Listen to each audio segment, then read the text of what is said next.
Renungan Harian Katolik, Sabtu, 10 Mei 2025. Berharga dengan diuji. Sesudah mendengar semuanya itu, banyak dari murid-murid Yesus yang berkata, "Perkataan ini keras, siapakah yang sanggup mendengarkannya?" Mulai dari waktu itu banyak murid-muridnya yang mengundurkan diri dan tidak lagi mengikuti dia. Yohanes bab 6, ayat 60 dan 66. Saudara-saudara, sebatang emas menjadi berharga dan memiliki nilai jual tinggi setelah diuji kemurniannya. Demikian juga halnya dengan mengikuti Yesus. Seorang dikatakan sebagai murid Yesus yang berharga kalau sudah diuji kesetiaannya.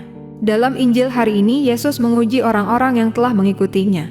Tantangan dan ujian yang diberikan Yesus itu rupanya membuat banyak pengikutnya goyah dan akhirnya mengundurkan diri. Memang tidak semua murid menjadi bimbang dan mundur dari beratnya tantangan hidup. Masih ada beberapa murid yang yakin dan percaya kepada Yesus, yaitu Petrus dan ke-12 murid yang dipilihnya sendiri yang tetap tegas mengungkapkan kesetiaannya pada Yesus. Ke-12 muridnya telah membuktikan kesetiaan dan ketahanan diri mereka dalam menghadapi ujian.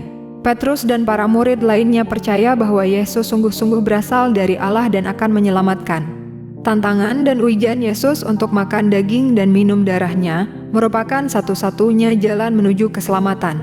Dengan makan daging dan minum darahnya kita dipersatukan dengan Dia, sebab Dialah jalan, kebenaran dan hidup yang akan membawa semua orang yang bersatu dengannya kepada kehidupan kekal. Petrus sampai pada keyakinan iman tertinggi dalam relasinya dengan Yesus. "Tuhan, kepada siapakah kami akan pergi? Perkataanmu adalah perkataan hidup yang kekal. Kami telah percaya dan tahu bahwa Engkaulah yang kudus dari Allah." Bukan tanpa alasan Petrus sampai pada kepercayaan ini. Ia mengalami Yesus sebagai yang kudus dari Allah. Ia datang dari Bapa dan bersatu dengannya. Apalagi ketika menjadi saksi mata peristiwa sengsara, wafat, dan kebangkitan Yesus. Petrus semakin berkobar-kobar mewartakan kebenaran, Yesus Kristus adalah Tuhan yang hidup. Keyakinan Petrus luar biasa sampai punya kuasa menyembuhkan Eneas dan membangkitkan Dorkas.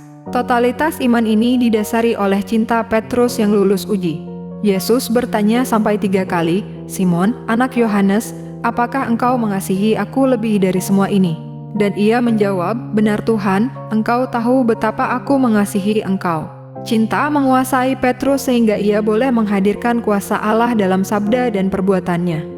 Karena itu, ia memberi kesaksian tanpa takut dan bahkan dapat menyembuhkan serta membangkitkan orang mati.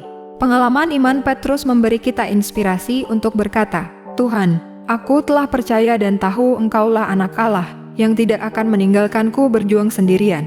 Engkau mengasihi aku dan aku pun mengasihi Engkau. Aku pun ingin memberi kesaksian tentang Engkau dalam hidup setiap hari."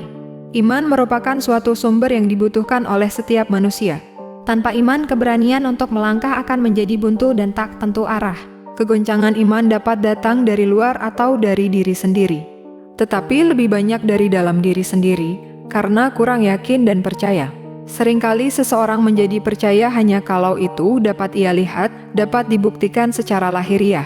Bagi seorang Kristen, iman adalah sumber pegangan utama, sebab dengan iman, selalu akan ada harapan kuat dalam menghadapi berbagai tantangan dan ujian dalam menjalani segala peristiwa hidup ini. Keyakinan yang teguh memampukan kita berjalan menuju keselamatan. Kita sadar pula bahwa iman itu adalah anugerah. Maka marilah memohon agar Tuhan menganugerahkan kita rahmat ini hari demi hari, agar kita semakin diteguhkan dalam iman pengharapan akan Dia, Tuhan kita Yesus Kristus.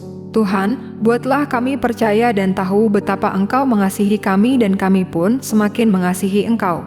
Demikian renungan hari ini, selamat beraktivitas. Semoga semuanya lancar, sukses, serta selamat. Tuhan memberkati.